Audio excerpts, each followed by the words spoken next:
Plant breeding का next lecture है modes of pollination in crop plants. जो फसली पौधे हैं उनमें परागण की कौन कौन सी विधियां हैं।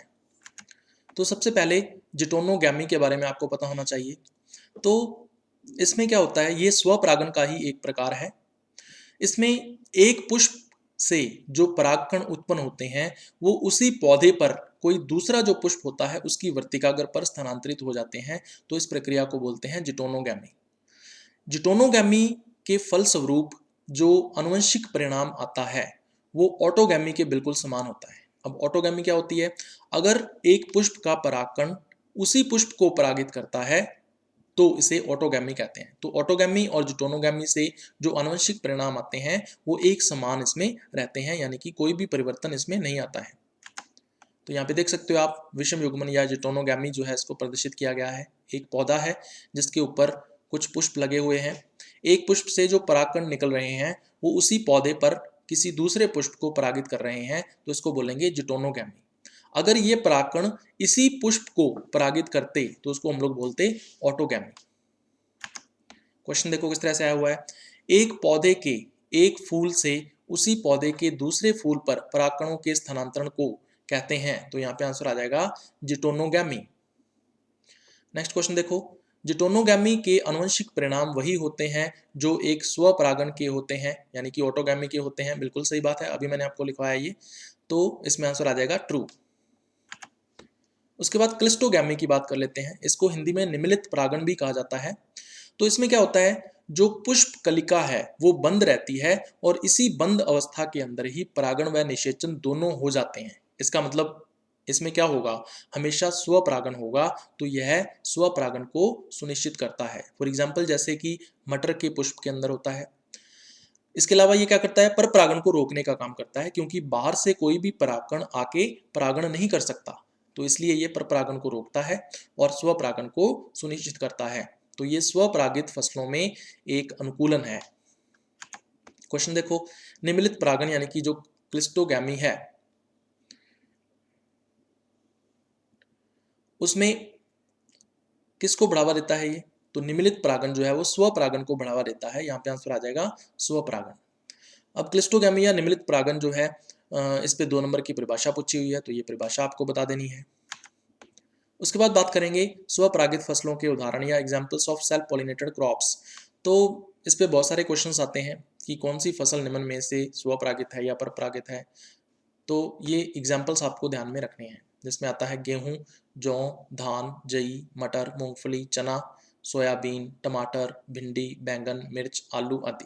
और भी कई फसलें हो सकती हैं, लेकिन ये मुख्य फसलें हैं जिनके नाम आपको ध्यान में रखने हैं।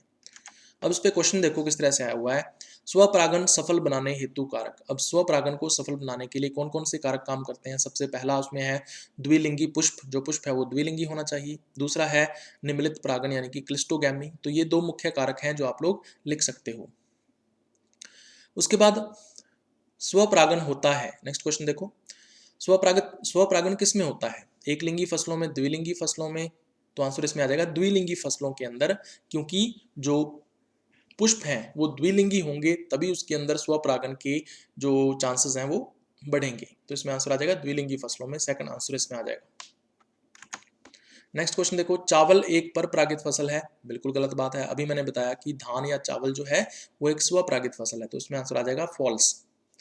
उसके बाद देखो, ज्वार, अरहर एवं तंबाकू स्वपरागित फसल है। बिल्कुल सही बात है, अभी यहाँ पे ज्वार, अरहर और तंबाकू का नाम आया था, तो ये स्वपरागित फसलें हैं। तो इसमें आंसर आ जाएगा ट्रू।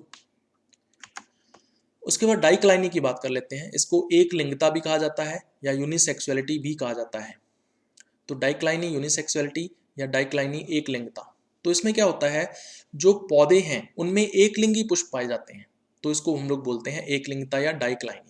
एक लिंगी पुष्प होने का क्या मतलब है कि एक पुष्प के अंदर या तो केवल नर भाग पुंकेसर होगा और या फिर केवल मादा भाग अंडप होगा। तो ऐसा पुष्प जिसमें केवल नर भाग पुंकेसर होता है उसको नर पुष्प बोल देते हैं, और ऐसा पुष्प जिसमें केवल मादा भाग अंडप होता है उसको मादा पुष्प बोल देते हैं। तो यहाँ पर नर पुष्प अलग होता है, मादा पुष्प अलग होता है। ऐसे पुष्पों को बोलते हैं एक लिंगी पुष्प, और इसे बोलते हैं डाइक्लाइनी या यूनिसेक्सुअलिटी या एक लिंगता। यहाँ पे देख सकते हो आप, इस पुष्प के अंदर केवल और केवल पुंकेसर ही है, यहाँ पे अंडप जो है वो अनुपस्थित है, इसलिए इसको नर पुष्प कहा जाता है। दूसरी तरफ देख सकते हो यहाँ पे केवल और केवल अंडप ही है, अंडप उपस्थित है लेकिन पुंकेसर यहाँ पे अनुपस्थित है, इसलिए इसको मादा पुष्प कहा जाता है। अब क्वेश्चन देखो, डाइक्लाइनी क्रियाविधि स्वपरागन को बढ़ावा देती है, गलत बात है। जब पुष्प नर और मादा में विभेदित हो जाते हैं तो नर और मादा भाग यानी कि पुंकेसर और अंडप एक दूसरे से दूर हो जाते हैं, तो दूर होने की वजह से स्वपरागन होना उनमें संभव नहीं होता है, तो फिर उनमें क्या होता है, पर परागन होता है। तो इसका मतलब जो डाइक्लाइनी है वो पर परागन को बढ़ावा देती है, ना कि स्वपरागन को, तो यहाँ पे आंसर आ जाएगा फॉल्स। अब जो नर और मादा पुष्प हैं वो दोनों कहाँ पर उपस्थित हैं, एक ही पौधे पर उपस्थित हैं या फिर भिन्न भिन्न पौधों पर उपस्थित हैं। इस आधार पर जो पौधे हैं वो दो प्रकार के होते हैं, मोनोइशियस यानी द्विलिंगाश्री और डायोशियस यानी एक लिंगाश्री। सबसे पहले मोनोइशियस की बात करते हैं, द्विलिंगाश्रयता की। तो इसमें क्या होता है, नर और मादा पुष्प दोनों के दोनों एक ही पौधे पर उपस्थित होते हैं, तो इस कंडीशन को हम लोग बोलते हैं द्विलिंगाश्रयता या मोनोइशियस कंडीशन। इसमें एग्जाम्पल्स या उदाहरण आपको ध्यान में रखने हैं, आम, अरंडी, केला, मक्का, कुकुरबिट्स, अंगूर, स्ट्रॉबेरी, रबर, कसावा आदि। तो यहाँ पे देख सकते हो मोनोइशियस या द्विलिंगाश्रयता के अंदर एक ही पौधा है जिसके ऊपर दोनों तरह के पुष्प हैं, नर पुष्प भी उपस्थित हैं और मादा पुष्प भी उपस्थित हैं। इस तरह की कंडीशन क्या कहलाती है, द्विलिंगाश्रयता या मोनोइशियस कंडीशन कहलाती है। दूसरा है डायोशियस यानी कि एक लिंगाश्रयता। इसमें क्या होता है, जो नर और मादा पुष्प हैं दोनों अलग अलग पौधों पर उपस्थित होते हैं, तो जिस पौधे पर नर पुष्प होते हैं उसको नर पौधा बोल देते हैं और जिस पौधे पर मादा पुष्प होते हैं उसको मादा पौधा बोल देते हैं। ऐसा भी कुछ फसलों के अंदर या पौधों के अंदर देखने को मिलता है, तो इसके उदाहरण आपको ध्यान में रखने हैं, पपीता, खजूर, शहतूत, पालक, सन और शत्तावर आदि। तो इसमें डायग्राम के अंदर देख सकते हो, ये नर पौधा है जिसके ऊपर केवल और केवल नर पुष्प उपस्थित हैं, ये मादा पौधा है जिसके ऊपर केवल और केवल मादा पुष्प उपस्थित हैं। तो इस तरह की कंडीशन कहलाती है डायोशियस या एक लिंगाश्रयता। क्वेश्चन देखो किस तरह से आया हुआ है, एक लिंगता वह दशा है जिसमें नर व मादा पुष्प एक ही पौधे पर उपस्थित होते हैं, गलत बात है। एक लिंगता में नर और मादा पुष्प अलग अलग पौधों पर उपस्थित होते हैं, तो इसमें आंसर आ जाएगा फॉल्स। नेक्स्ट है प्रोटोगाइनी या स्त्री पूर्वता। तो प्रोटोगाइनी या स्त्री पूर्वता जो है, इसमें क्या होता है, जो मादा भाग है यानी स्त्री जो भाग होता है वो नर भाग से पहले परिपक्व हो जाता है। तो यहाँ पे मादा भाग कौन सा है, वर्तिकाग्र, नर भाग कौन सा है, परागकोश। तो यहाँ पे वर्तिकाग्र परागकोशों से पहले परिपक्व हो जाते हैं, तो इसे हम लोग बोलते हैं स्त्री पूर्वता। और स्त्री पूर्वता पर परागन को बढ़ावा देती है। उदाहरण के लिए जैसे बाजरा के अंदर ऐसी कंडीशन देखने को मिलती है। इस डायग्राम के अंदर आप देख सकते हो प्रोटोगाइनी या स्त्री पूर्वता को प्रदर्शित किया गया है। यहाँ पे जो अंडप या कार्पल है वो पूरी तरह से मैच्योर है, वर्तिकाग्र परिपक्व हो चुकी है, ग्राही हो चुकी है, किसी भी परागकण को ग्रहण करने के लिए ये तैयार है। दूसरी तरफ अगर अपने परागकोश की बात करें पुंकेसरों के अंदर, तो उनका साइज भी छोटा है और साथ में ये परागकोश अभी तक अपरिपक्व हैं, अभी तक इनके अंदर परागकणों का निर्माण नहीं हुआ है। तो इस कंडीशन में हमेशा पर परागन ही होगा, तो ये पर परागन को बढ़ावा देती है। तो क्वेश्चन देखो किस तरह से है, किस फसल में स्त्री पूर्वता अवस्था पाई जाती है। तो अभी मैंने एग्जाम्पल बताया इसमें बाजरा, तो आंसर आ जाएगा बाजरा के अंदर। उसके बाद प्रोटोगाइनी यानी कि पूर्व स्त्री परिपक्वता पर 2 नंबर की परिभाषा पूछी हुई है, तो ये परिभाषा आपको बता देनी है। उसके बाद बात करेंगे पुम पूर्वता की यानी कि प्रोटेंड्री की। तो इसमें क्या होता है, जो पुम यानी कि नर भाग है वो पहले परिपक्व होता है मादा भाग की तुलना में। तो नर भाग कौन सा है, परागकोश, मादा भाग कौन सा है, वर्तिकाग्र। तो परागकोश वर्तिकाग्र से पहले परिपक्व हो जाते हैं, तो इस अवस्था को हम लोग बोलते हैं पुम पूर्वता। तो इसमें एग्जाम्पल्स या उदाहरण आपको ध्यान में रखने हैं, मक्का, चुकंदर और अनेक अन्य जातियां इसके अंदर आ सकती हैं। तो आप देख सकते हो प्रोटेंड्री या पुम पूर्वता कंडीशन यहाँ पे प्रदर्शित की हुई है। तो यहाँ पे जो परागकोश हैं वो पूरी तरह से परिपक्व हो चुके हैं, इनके अंदर परागकणों का निर्माण हो चुका है और ये परागकोश स्फुटित होने के लिए तैयार है, जिससे परागकण जो है वो बाहर निकल सकें। जबकि वर्तिकाग्र जो है वो अभी तक डेवलपिंग स्टेज में है, विकसित हो रही है, इसका विकास अभी चल रहा है, अभी तक ये अपरिपक्व है, इमेच्योर है, ठीक है, अभी तक ये ग्राही नहीं बनी है। तो इस कंडीशन में हमेशा पर परागन होगा, तो इसका मतलब पुम पूर्वता या प्रोटेंड्री भी पर परागन को बढ़ावा देती है। क्वेश्चन देखो किस तरह से आया हुआ है। पूर्व पुरुष पक्वता यानी प्रोटेंडरी जो है इसके ऊपर 2 नंबर की परिभाषा आपसे पूछी हुई है, तो ये परिभाषा आपको दे देनी है। उसके बाद नेक्स्ट देखो क्वेश्चन ट्रू फॉल्स में, पूर्व पुंपक्वता की दशा में द्विलिंगी पुष्प में परागकोश वर्तिकाग्र के पश्चात पकता है। बिल्कुल गलत बात है।